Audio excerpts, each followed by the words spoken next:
So let's take a look at an example. Suppose that you have built a new room addition onto your house and you're preparing for winter. And you go to the store where they have different heaters that you might purchase. And one of the things about the heaters to decide which one you want is it says, well, we need to know the BTUs that are used in your house before you can make a decision. What BTU means you're maybe not sure of. You're going to have to do some homework to investigate this, but for sure you need to figure this out before you go and buy this heater. So let's suppose that your room looks something like this, and the carpenters are just finishing it up.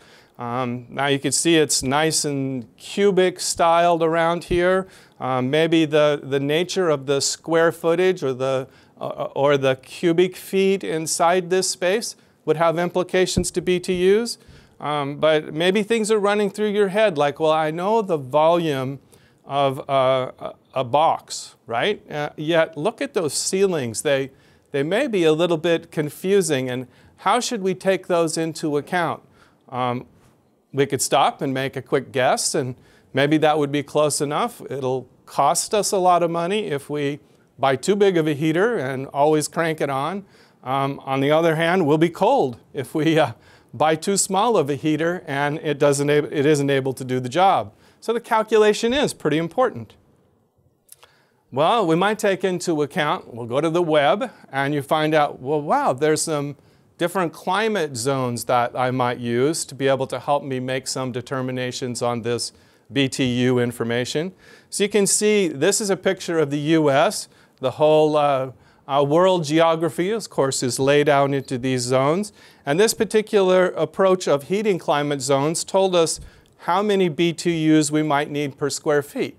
So maybe you didn't need that cubic feet calculation. So maybe you could calculate it on that. But do you see what I mean? That you'd have to maybe get into the spreadsheet, build a model of this, look at a prototype, and see if you can evaluate some of the different alternatives, maybe add in the costs of the different heaters, and figure out which solution is best for you. So the formulas that might run through your mind in building that spreadsheet are, you know, you're going to need maybe height, width, and length inputs. So those are some of the variables that may be to your model. You might want to do some cubic feet calculations.